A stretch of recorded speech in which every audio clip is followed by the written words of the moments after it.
Alright, good morning everyone. Man, it takes so many takes to do these videos, but it's important, so we're gonna do it.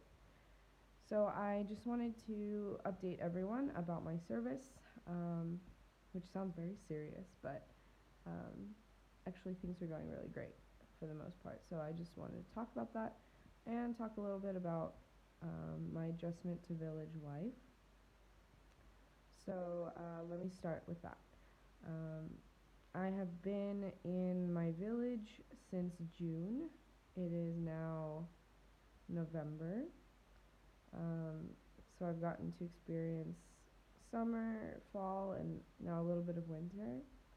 It's based on your definition of winter, I guess. And it has been a wild but awesome ride. I've really enjoyed getting integrated in my village. The first few months I was here was really hard because I was so used to pre-service training when I was with my cluster. I had, a bunch of friends that I was with 5 days a week for 8 hours a week, basically every single day, and to go from that to being in a remote village and being the only American, the only English speaker around for miles was really hard. And then moving from a big, happy, loud, fun, supportive Armenian family to a one woman, or I guess two women, if you include me, like a small household was also a big shift. I went from living with a really youthful Armenian family, a big youthful Armenian family, to living with just one elderly woman who is a widow, and that was really hard for me. But things are much better now. I have moved out into independent housing. I have my own little house. It's in a really, it's in a better location, I'll say that, than my previous host family house.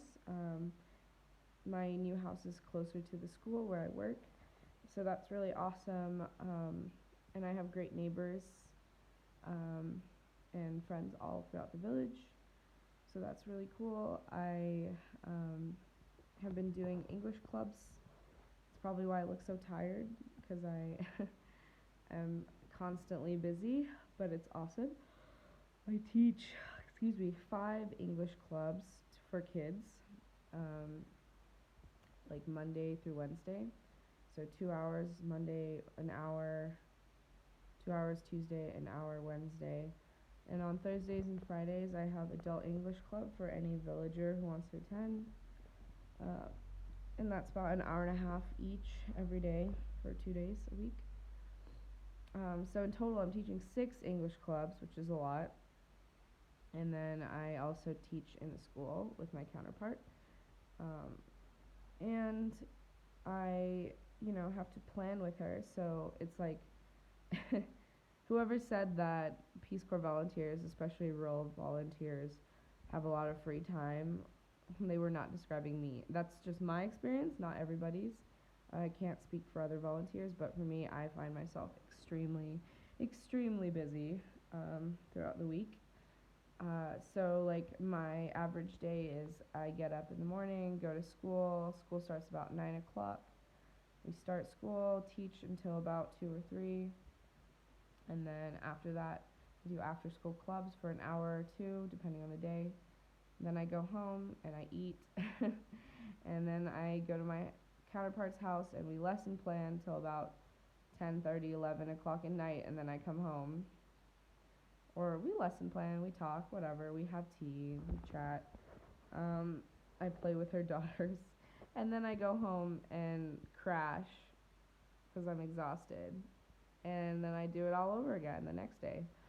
And it's tiring.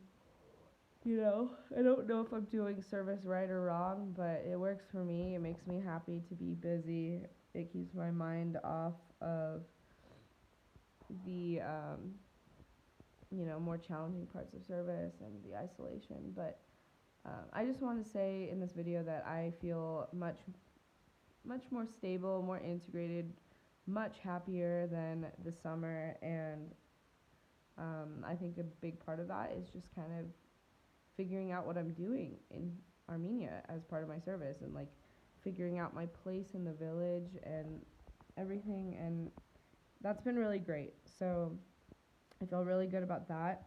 Um, Let me talk a little bit about village life. Like I said, it was a hard transition, but I think it's getting better. It's easier. Moving into my own house has been really great, really, really great for me. Um, it's not a perfect house.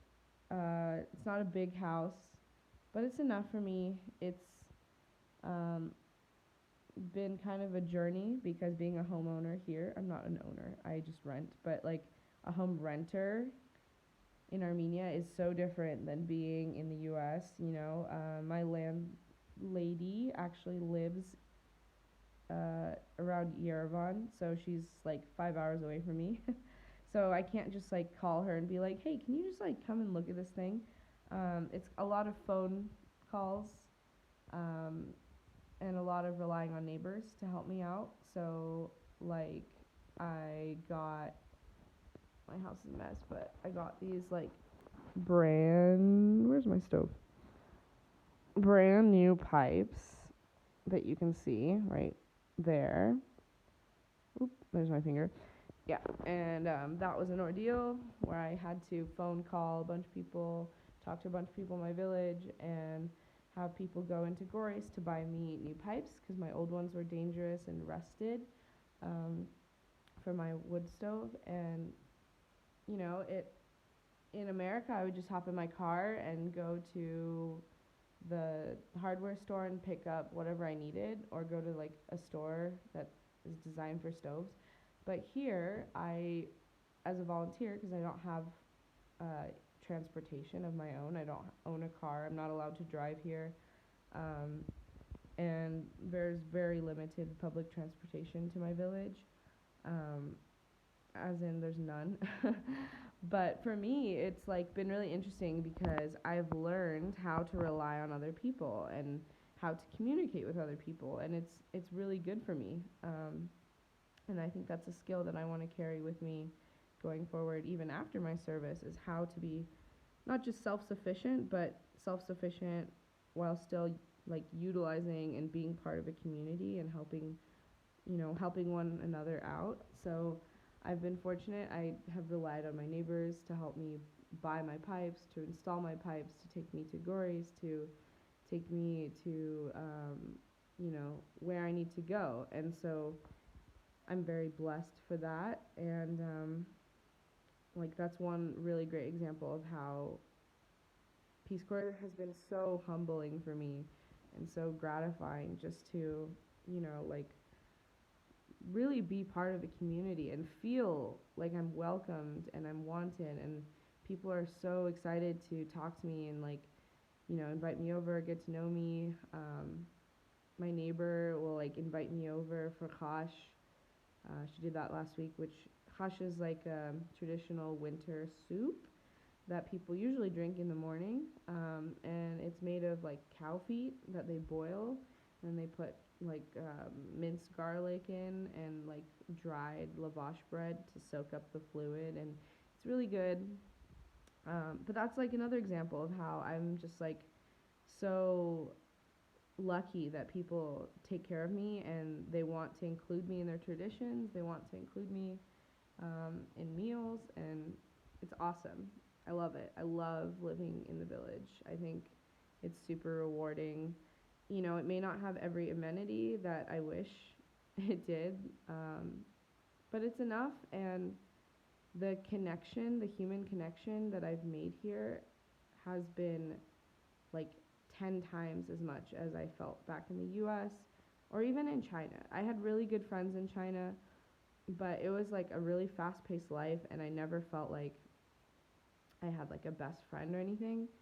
And even here, while I don't really have like best friends my own age, I have really solid friendships. I feel like I have people both my age and older and younger who have reached out to me, who welcome me, who are really sweet and like They are excited to see me, and that is a new emotion for me. That's a new feeling, and I love it. I feel so, so lucky to be here.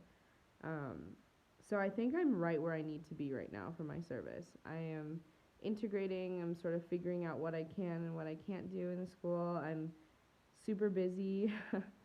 um, and even though winter's cold and it's been hard to like get all my firewood chopped and stacked and like, get my pipes fixed for my wood stove, and like my house is a mess right now because I have no time to clean and cook and take care of myself because I'm so busy. But I wouldn't trade this life for anything. It's been awesome. So yeah, an update on my life and a lot of rambling as usual. But I hope you guys have a wonderful Thanksgiving and that Halloween was fun. And hopefully, I'll make another video before Christmas and New Year's. See ya.